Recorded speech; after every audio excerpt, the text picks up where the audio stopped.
नमस्कार दोस्तों, आप सबका स्वागत है मेरे YouTube चैनल पे। आज मैं आपके पास लेकर के आया हूँ क्लास 12th का पहला चैप्टर। ठीक है, पहला चैप्टर जो आपके पास दिया हुआ उसमें इंट्रोडक्शन ऑफ ह्यूमन ज्योग्राफी है। मैं सबसे पहले आपको बताऊँगा कि what is the meaning of geography. ठीक है, तो लास्ट टाइम हमने पढ़ा था ज्योग्राफी का मीनिंग जियो प्लस ग्राफी। जियो मतलब अर्थ एंड ग्राफी मतलब डिस्क्रिप्शन। तो अब क्योंकि हम क्लास 12th में पढ़ने जा रहे हैं तो there have a 2 branch in class 11th। Class 11th में हमने पढ़ा था 2 ब्रांचेज हैं हमारे, फिजिकल ज्योग्राफी और ह्यूमन ज्योग्राफी। बट इस साल जो हम पढ़ने जा रहे हैं वो है human geography.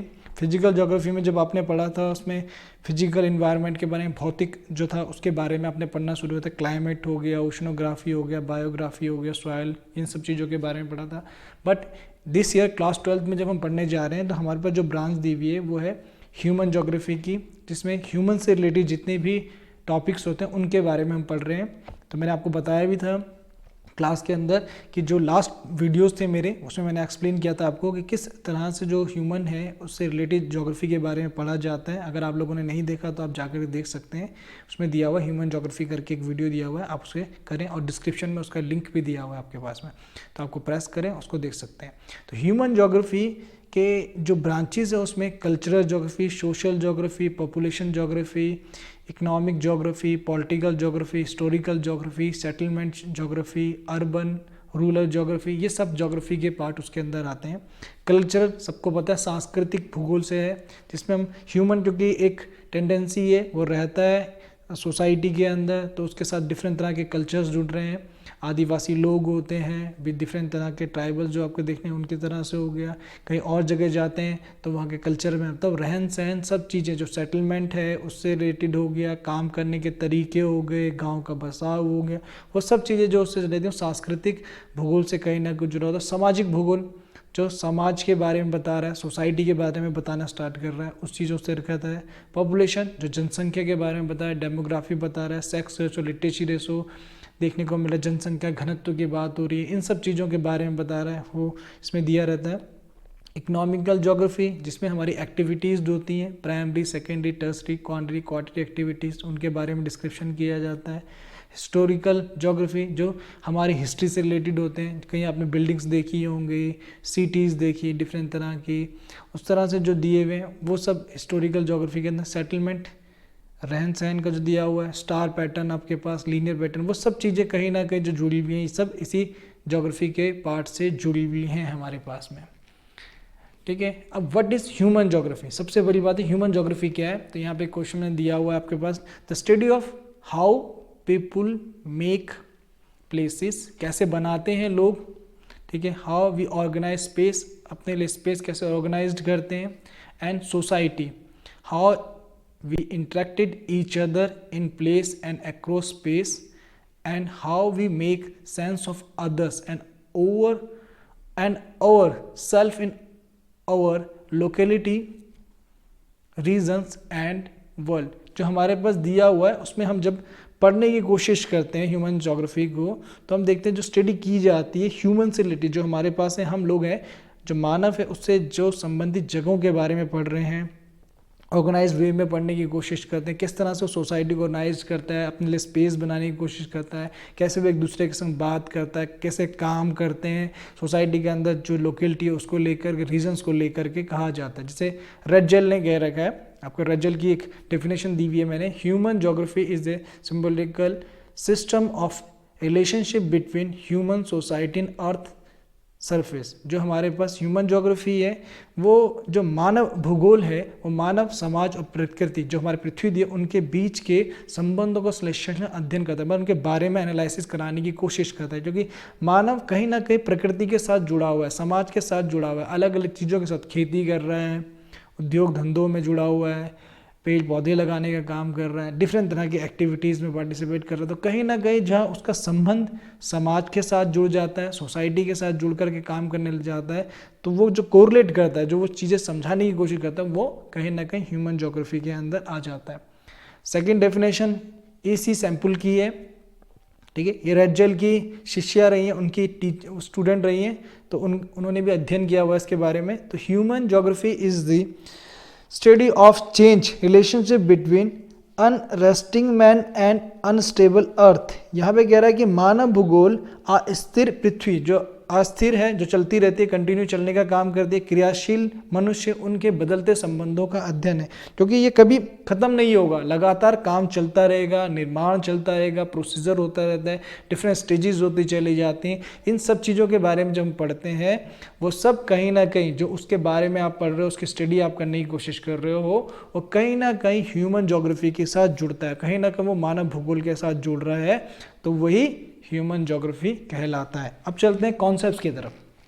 What are geographical concept? जो ह्यूमन ज्योग्राफी के ज्योग्राफिकल कॉन्सेप्ट्स हैं वो कौन से दिए हुए हैं? 3 कॉन्सेप्ट्स हैं हमारे पास में। इन्वायरमेंटल डिटर्मिनेशन, जिसे निश्चयवाद कहते हैं, पॉसिबिलिज्म संभावनावाद, न्यू डिटर्मिनेशन नव निश्चयवाद। 3 तरह के कॉन्सेप्ट्स बने हुए हैं हमारे पास में ह्यूमन ज्योग्राफी के अंदर, क्योंकि नेचुरलिज्म से जुड़ा हुआ है, नेचर के साथ जुड़ा हुआ है, तो 3 चीज़ों को पढ़ने की कोशिश की जाती है। इसके अंदर 3 चीज़ों के बारे में बताया जाता है। इन 3 कॉन्सेप्ट को बताने की कोशिश करता है। सबसे पहला जो कॉन्सेप्ट दिया हुआ है डिटर्मिनेशन का। Determination is the dictation which symbolize possibility to all event are the inventable results of external condition, and that is the human being is act to appreciate choosing in the mechanical expression of his heretical and past environment। मतलब कहीं ना कहीं जो determination है वो dominate करता है human beings को। नेचर कहीं ना कहीं हावी होता है ह्यूमन बींग्स के ऊपर, वो कहीं ना कहीं उस चीज़ को बताने की कोशिश करने लग जाता है। जैसे आपने देखा होगा नेचर के अंदर काफ़ी सारी चीज़ें हैं, नेचर के अंदर क्या है, काफ़ी सारी चीज़ें दे रखी हैं और वो उसके साथ चल रहा है। क्योंकि हम टेक्निक अगर हम देखने की कोशिश करते हैं, आज भी मानव कहीं ना कहीं जो ह्यूमन है कहीं ना कहीं वो प्रकृति के साथ जुड़ रखा है, नेचर के साथ जुड़ा हुआ है, ठीक है। वो नेचर के अकॉर्डिंग ही काम करने की कोशिश करने लग जाता है। कहीं ना कहीं वो दास वाली बात जो होती है वो चीज़ इसके अंदर आने लग जाती है। वो सब चीज़ें यहाँ पे दी हुई हैं, क्योंकि कभी भी कोशिश करें, क्योंकि डिटर्मिनेशन जो है रेडजेल की अपनी थ्योरी है, रेडजेल ने इस थ्योरी को वो दिया हुआ है उनने, क्योंकि वो मानते थे कि प्रकृति के अनुरूप मानव अपने अनुसार को ढालने की कोशिश करता है, ठीक है। अगर आप देखेंगे जब काफ़ी ज़्यादा ठंडी होने लग जाती है तो मानव क्या करता है, उसके विपरीत जाते हुए अपने लिए कपड़े ले लेता है, अपने कपड़े पहन करके रहने लग जाता है, अपने आप को उसी कंडीशन में रखने जाता है। बर्फ़ बहुत ज़्यादा गिर रही है तो स्लांट हाइट वाले घर बनाने लगेगा, स्लांट्स रहेंगे, बर्फ़ उस पर गिरेगी जाए, क्योंकि प्रकृति के अंदर उसने सीखा किस तरह से एडजस्टमेंट करना। जितने भी आदिवासी होते हैं वो मैक्सिमम इसी चीज़ को फॉलो करते हुए चलते हैं, वो इसी चीज़ों को क्या करते हैं, फॉलो करते हुए चलते हैं। वो कहीं ना कहीं नेचुरलिज्म को, प्रोसीजर को फॉलो करते हुए आगे बढ़ रहे हैं और उन चीज़ों को मानते हुए करते हैं। उसमें क्या है, कोई नया एक्सपेरिमेंट नहीं कर रहे, केवल वो एक फिजिकल बाउंड्री बना करके उसी के अंदर अपने जीवन को व्यतीत करने की कोशिश करते हैं। वो अपने जितने भी काम हैं, जितने भी चीज़ें हैं, उन्हीं के अनुसार अपने आप को ढाल लेते हैं, उन्हीं के अनुसार अपनी चीज़ों को करना है। क्योंकि यहाँ पे भी ये चीज़ का डिटर्मिनेशन डोमिनेट कर रहा है फिजिकल फोर्सेस के थ्रू ह्यूमन एक्टिविटीज़ को, और जो दी हुई अकॉर्डिंग देयर मूड्स और डिफरेंट फोर्सेस चीज़ें उसके अंदर दी हुई, हैबिटेट्स हो गए, वो सब चीज़ें उसी के अनुसार बनाने लग जाता है। गुफाओं में रह रहा था, झोपड़ियों में रह रहा है, तो वो अपने घरों को उसी कंडीशन के अंदर रख करके बनाता है, ठीक है। रेडजोल ने इस कम्युनिटी को, इस कॉन्सेप्ट को डेवलप किया हुआ है, उन्होंने बताया इसके बारे में और एक्सप्लेन किया हुआ है। डिटर्मिनेशन के अंदर उन्होंने किस बुरी तरह से एक्सप्लेन किया हुआ है निश्चयवाद को। उन्होंने बताया कि निश्चयवाद जो नेचर के साथ जुड़ा हुआ है, एनवायरनमेंट के साथ जुड़ा हुआ है, उसमें क्या है, मानव कहीं ना कहीं गुलाम हो जाता है, मानव कहीं ना कहीं गुलाम हो जाता है और उसके साथ काम करने लग जाए। यहाँ पे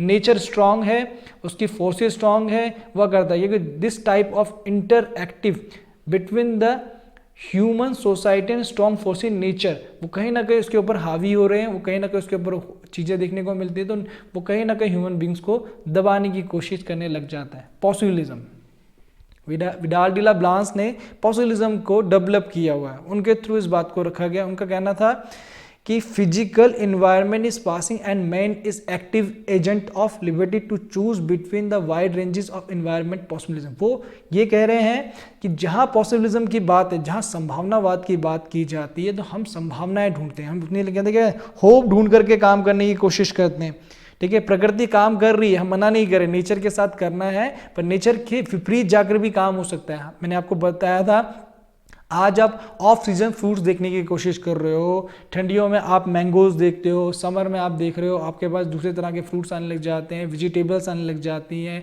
आप क्या कर रहे हो, बहुत ज़्यादा गर्मी आप देख रहे हो, बाहर से आ रहे हो, आप पंखा ऑन कर रहे हो, ठंडी लगने लग जा रही है, AC ऑन कर, ये सब क्या है, नए एक्सपेरिमेंट्स के थ्रू हमने प्रकृति को अपने गुलाम नहीं बनाया, अपने आप को गुलाम नहीं बनाया उसका, हमने उसके अंदर अपनी संभावनाएं ढूंढी, अपने पॉसिबिलिटीज ढूंढ करके अपने आप के लिए नई लाइफ बनाने की कोशिश की है। हम उसके विपरीत जाने की कोशिश कर रहे हैं। जो भी प्रकृति हमको प्रेशराइज करने की कोशिश करती है, हम क्या करते हैं, उसका जवाब देने की कोशिश करते हैं। ठीक है, हमने क्या किया, ऐसी दुर्गम जगहों पे भी, ऐसी जो जहाँ पे आप हार्ड से हार्ड सर्वाइव करना बहुत मुश्किल, तो वहाँ पे भी हम सर्वाइव कर रहे हैं। ठीक है, हम क्या कर रहे हैं, उस पूरे इन्वायरमेंट के अगेंस्ट जाने की कोशिश करते हैं। ये पॉसिबिलिज्म की जो बात है वो इंटरेक्टिव है, कहीं ना कहीं सोसाइटी से हटने की बात की जाती है और सोसाइटी की चीज़ों को अलग तरीके से प्रेजेंट करने की बात। यहाँ पे हम गुलाम नहीं है नेचर के, हम कहीं ना कहीं उसको डोमिनेट नहीं, हम उसको प्रेशराइज करके अपने थ्रू उसके अंदर क्या करते हैं, पॉसिबिलिटी ढूंढने की कोशिश करते हैं। डिफरेंशिएट देखिए, culture economical plus culture plus environment. यहाँ पे कहीं ना कहीं इन्वायरमेंट, डिटर्मिनेशन और पॉसिबिलिज्म के बीच में एक डिफरेंशिएट कर रखा है।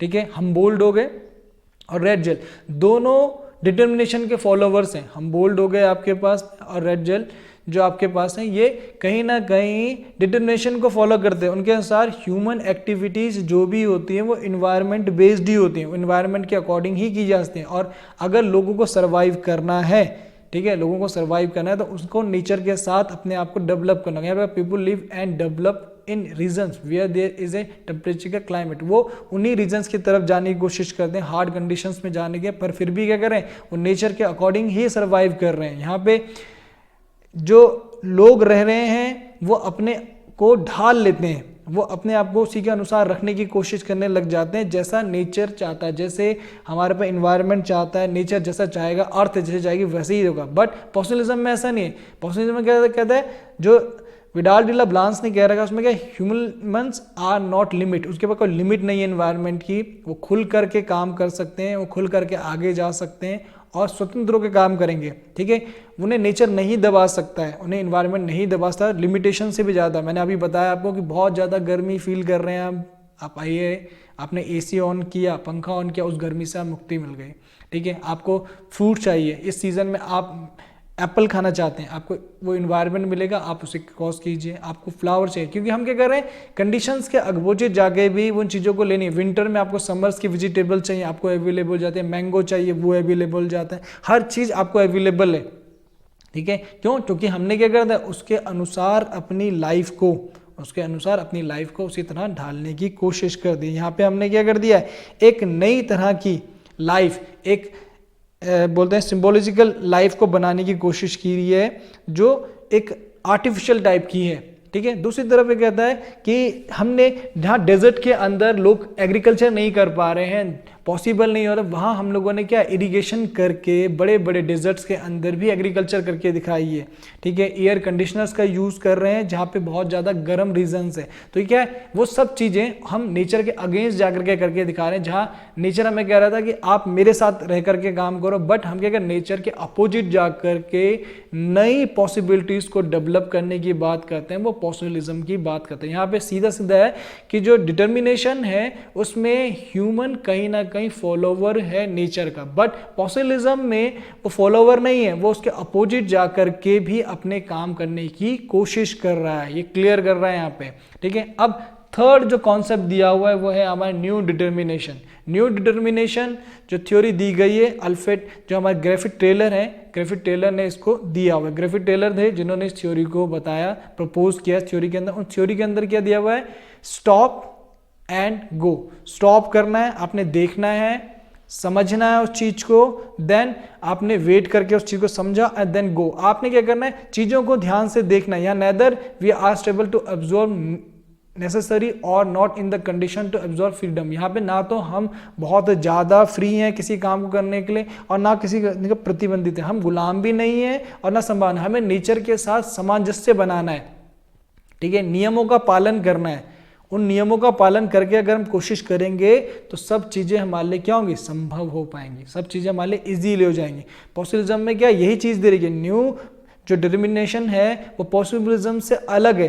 ठीक है, क्योंकि पॉसिबिलिज्म में कहीं ना कहीं हम क्या कर रहे हैं, प्रकृति को नुकसान बनाने की कोशिश कर रहे हैं, तो प्रकृति क्या कर रही है, हार्म्ड हो रही है, नुकसान की तरफ पे जा रही है। बट न्यू डिटर्मिनेशन में हम प्रकृति को देखते हैं, समझते हैं तब काम करते हैं। जो हमें लगता है प्रकृति के अनुसार काम है, जो उसमें कहीं ना कहीं उसके नियमों का पालन भी कर रहा है और हमारा काम भी आराम से हो रहा है, ठीक है, हम ऐसी चीज़ों को बनाने की कोशिश कर रहे हैं जो कहीं ना कहीं ह्यूमन के डेवलपमेंट के लिए और कहीं भी नुकसान पहुंचाने की कोशिश नहीं कर रहे हैं। या human beings as concept nature by the observing it, हम नियमों का पालन कर रहे हैं, हम प्रकृति के साथ तालमेल बना रहे हैं, ना हम प्रकृति के गुलाम बन रहे हैं, ना प्रकृति पे हावी हो रहे हैं, ठीक है, हम नई तरह की कंडीशंस को बनाने की कोशिश करते हैं। इस थ्योरी के अंदर, न्यू डिटरमिनेशन के अंदर ग्रिफिथ टेलर ने 3 कलर्स की बात भी कर रखी है, रेड, येलो, ग्रीन, 3 कलर्स को सिंबलाइज किया। रेड कलर जो सिंबल किया हुआ है वो है स्टॉप, मतलब रुको। येलो कलर कर रखा है वेट, देखने के लिए, ठीक है। जो ग्रीन कलर किया गो, मतलब जाओ, रुको, देखो और जाओ का सिद्धांत उन्होंने ही दिया हुआ है कि किस तरह से जो चीज़ें दी गई हैं उसको फॉलोओवर किया जाए, उसको बनाने के। तो इससे क्या होता है, एक तो जो चीज़ें हो रही हैं वो एक सिस्टमेटिक वे में होती हैं, जो कहीं ना कहीं पॉपुलिज्म के कारण हमने बहुत ज़्यादा नुकसान कर दिया नेचर का, उससे हम बच करके बाहर आ सकते हैं, नई संभावनाओं को प्रकट कर सकते हैं। तो ये थी 3 थ्योरीज जो बेसिकली जुड़ी हुई थी इससे, उन कॉन्सेप्ट्स को मैंने बताया। अगर फिर भी आपको नहीं समझ में आएगा, वीडियो को दोबारा से देखें, वीडियो को लाइक करें, कमेंट करें। अगर आपने मेरे चैनल सब्सक्राइब नहीं किया है, मेरे चैनल को भी सब्सक्राइब करें। Thank you.